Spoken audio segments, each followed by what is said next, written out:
Salut à tous les amis, j'espère que vous allez tous très bien. Aujourd'hui on se retrouve pour une toute nouvelle vidéo, on va parler d'un des piliers du MMA français, Aldric Cassata.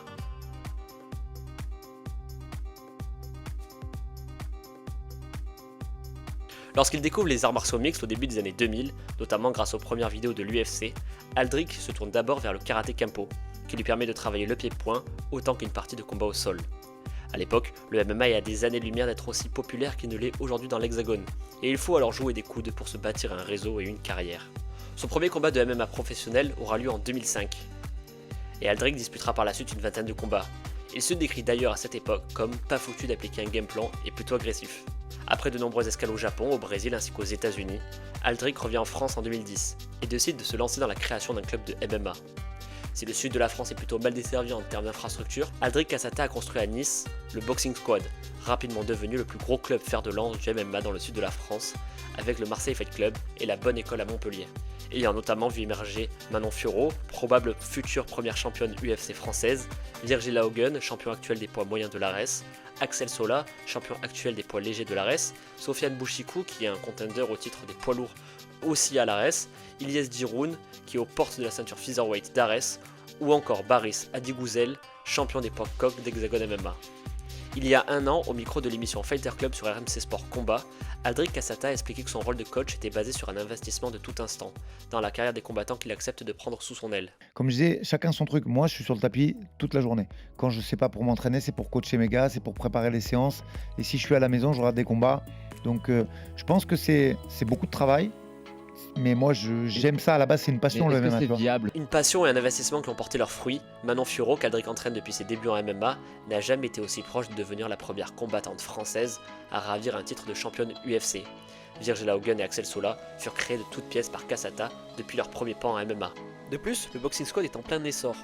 Ainsi, on a vu apparaître depuis quelques temps de jeunes combattants très prometteurs, composés des frères Muris, de Kalim Matsouri, qui est ceinture noire de jiu-jitsu brésilien, et d'Orges Bayrami. Ce n'est plus qu'une question de temps avant qu'Aldric fasse péter toutes ses pépites made in Nice au plus haut sommet du circuit professionnel. Également en 2025, le Boxing Squad de Cassata va sûrement voir ses deux champions de l'ARES rejoindre les rangs de l'UFC, concurrençant presque en termes d'effectifs à l'UFC les plus gros gyms parisiens comme le MMA Factory de Fernand Lopez. Avec un palmarès en MMA en tant que coach de 2 ceintures à l'ARES, une ceinture à Hexagone MMA, plusieurs ceintures dans l'une des plus belles organisations d'Asie, à savoir l'UAE Warrior, et également en Afrique avec l'UFC, Aldric Cassata est l'un des plus beaux palmarès du MMA français. Très loin de l'esprit d'une American Top Team ou de la Kill Cliff, sa volonté est de voir tous ses combattants entraînés avec le plus de personnalisation possible, loin de l'usine des équipes américaines où un combattant ne travaillerait pas main dans la main avec son head coach. Ainsi, victime de son succès et de son approche, il est sujet à rencontrer des problèmes en gérant simultanément une douzaine de combattants professionnels, expliquant que de plus en plus de demandes d'athlètes souhaitent s'entraîner auprès de lui. Ainsi, certains combattants de l'UFC comme Kevin Jousset tentent de venir quelques semaines avant sous le commandement Cassata pour tenter de peaufiner certaines techniques à quelques instants d'une Fight Week comme le dernier UFC Paris.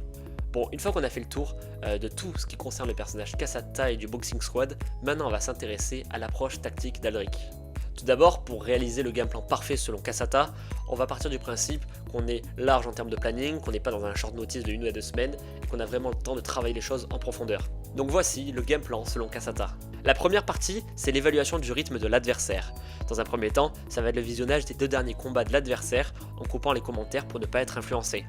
Le premier visionnage, c'est surtout pour s'imprégner du combat, pour savoir comment il se déplace, comment il gère ses temps de cage control, comment il contrôle le poignet. Ça va être vraiment une vision générale sur le premier. Le second visionnage, ça va être sur tous les aspects défensifs.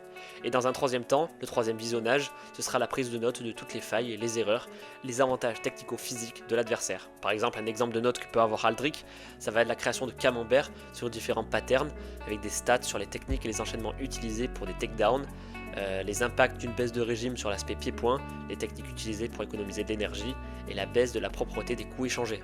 L'objectif de cette première phase, c'est comprendre le volume récent d'un combattant pouvant être impacté par un changement de poids, un changement d'adversaire et ne pas se fier exclusivement à des statistiques moyennes, ne prenant pas en compte la dynamique récente. Cela prend en compte le nombre de coups portés, le nombre de takedowns encaissés, savoir si on va avoir le tempo du volume du combat ou si on va devoir l'encaisser et comment on va réagir. Dans un second temps, ça va être le defeat fight. Le defeat fight, qu'est-ce que c'est? C'est savoir comment, avant de gagner ce combat, peut-on le perdre? Peut-on perdre à la décision? Sur quel type de momentum pouvons-nous perdre? Est-ce que si je vais au sol, vais-je avoir les armes pour revenir ou est-ce trop dangereux? L'objectif c'est raisonner à l'envers, car en vue du temps disponible, travaille sur des exercices réalisables en X temps ou trouver des parades pour ne pas se retrouver dans ce genre de situation. Une fois ce travail fait, on va pouvoir parler de la win condition, savoir quelles sont les conditions pour pouvoir gagner. Ça va être donc la mise en place d'une grossière stratégie de combat, avec comment aller chercher la victoire, sous quel aspect s'engager. C'est également échanger avec son élève pour savoir si sa palette est suffisamment large pour passer sous cet angle d'attaque, ou au contraire s'adapter au domaine d'expertise de son combattant. C'est également établir un plan A, un plan B, un plan C, avec plusieurs chemins vers la victoire en cas d'événements imprévus pendant le combat. Que faire en cas de main qui casse, d'un game plan adverse montrant le plan A. C'est également se poser la question de savoir s'il n'existe qu'une possibilité de win ou bien d'autres pour remettre en question le game plan ou même la pertinence du match-up du combat. Sur des oppositions amateurs, avec plus de légitimité à dire non, en cas de probabilité de victoire inférieure à 50%, Aldric estime qu'il y a trop de danger pour performer et préfère décliner l'opposition.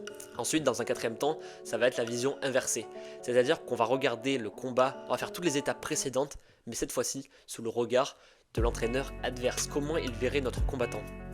Ainsi, Aldric se met à la place du coach adverse pour savoir quelle stratégie par exemple il mettrait en place s'il devait affronter Virgil Hogan. Une fois les données de ce travail inversées, il croise les informations pour nourrir les 3 plans principaux. Ainsi, le visionnage de l'ensemble de tous ces éléments prend en général 80 heures. Et donc la 5e étape, c'est la mise en place d'un camp qui répond aux besoins de toutes les 4 étapes précédentes. Ça va être la recherche de sparring aux mensurations similaires à l'adversaire, une catégorie de poids également similaire. Ça va être le renforcement du staff en fonction du niveau actuel du combattant, est-ce qu'il combat à l'UFC, au KSW, à Hexagone. Donc faire des économies possiblement en fonction du ranking également. Donc savoir s'il est proche d'un title shot ou s'il est plutôt éloigné. Faire des économies sur le personnel qu'on va déployer sur le combattant. Ça va être également de trouver des adversaires qui ont un style similaire, à savoir est-ce qu'ils sont plutôt des lutteurs, plutôt des grappleurs, plutôt des strikers. Par exemple, Aldric pour contrer Kathleen Choukadian, qui était l'adversaire de Manon Fiorot, qui mesurait 1m73, donc qui est très inhabituel pour la catégorie. Aldric était allé chercher l'ex-championne de l'Octagone, Teresa Bleda, qui est donc maintenant à l'UFC, ayant le même âge pour être conditionné à la taille atypique de la combattante pour sa catégorie de poids. L'objectif c'est de minimiser le plus possible les séquences non maîtrisées ou inconnues.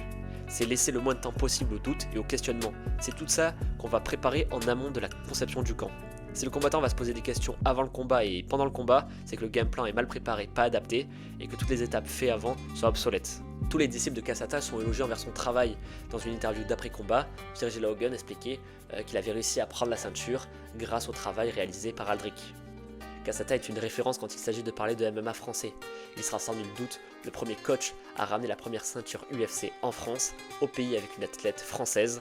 L'avenir semble radieux pour son organisation et sa team avec tous les contenders prêts à aller à l'UFC, tous les prétendants pour le circuit professionnel, mais la question demeure, Kasata peut-il devenir le plus grand coach de l'histoire du MMA français ?